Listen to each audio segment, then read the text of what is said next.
തിളച്ചു തൂവിപ്പോണം. അത് കിഴക്കോട്ട് വീഴുന്നത് ഐശ്വര്യമാണെന്ന് കരുതി കലം കിഴക്ക് ഭാഗത്തേക്ക് ചരിച്ചു വെക്കുന്നവരുണ്ട്. ഇപ്പൊ അതൊക്കെ ആരെങ്കിലും നോക്കുന്നുണ്ടോ ശാരദാമ്മേ? എല്ലാവർക്കും പെട്ടെന്ന് കാര്യങ്ങൾ നടക്കണം. സമയമൊട്ട് ആർക്കും ഇല്ലതാനും.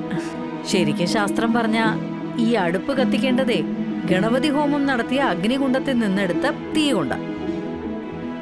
ഇപ്പൊ മിക്ക വീടുകളിലും ഗണപതി ഹോമം നടത്തുന്നത് ക്ഷേത്രങ്ങളിലല്ലേ, പിന്നെ എവിടെന്ന് തീ കിട്ടാനാ?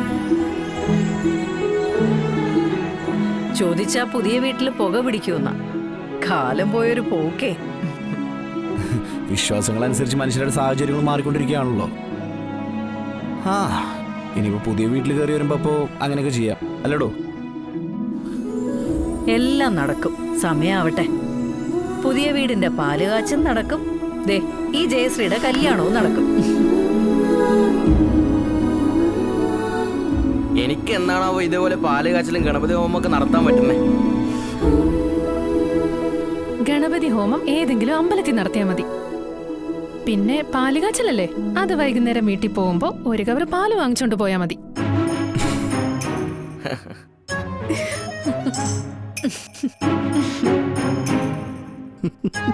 മോനെ നിന്റെ വർക്കൗട്ടൊന്നും നീക്കുള്ളില്ലല്ലോ. നീയേ ഒരു സ്വയംവര പുഷ്പാഞ്ജലി നടത്തിക്കോ, അല്ലെങ്കിൽ ജന്മം തന്നെ അന്യം നിന്ന് പോകും കേട്ടോ. അതെ, എന്താ ഒരു രഹസ്യം? ഒന്നുമില്ല, ഞങ്ങൾ അവന്റെ കല്യാണ കാര്യം പറയായിരുന്നു.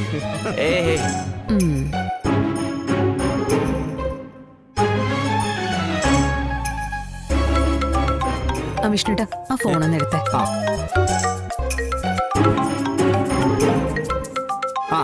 മറ്റാ അനുകൊച്ച ആനു പറഞ്ഞു.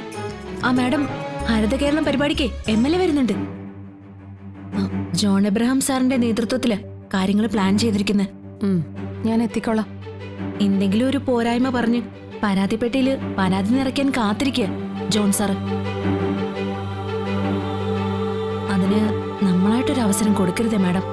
എനിക്കറിയാലോ, അവിടെ നമുക്കൊരു ശത്രുപക്ഷം ഉണ്ടെങ്കിൽ അത് ഈ ജോണിന്റെ ഗ്രൂപ്പാ. വരട്ടെ, എത്രത്തോളം കാര്യങ്ങൾ പോകുന്നു നോക്കാം. ഞാൻ എന്തായാലും കൃത്യസമയത്ത് എത്തിയേക്കാം. ശരി മാഡം. ആ മോളെ, പാല് തിളച്ചോ?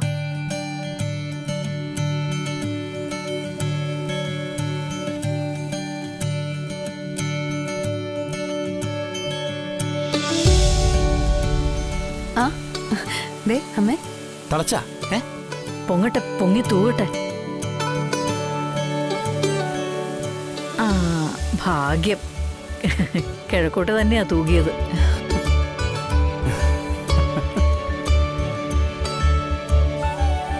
അപ്പൊ കഴിഞ്ഞു.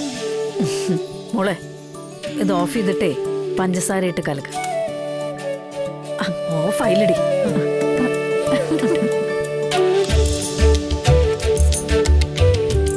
കുറച്ച് കൂട്ടിട്ടോ, ഇവിടെ പഞ്ചാര കൂടിയ കുറെ ആൾക്കാരുണ്ട്.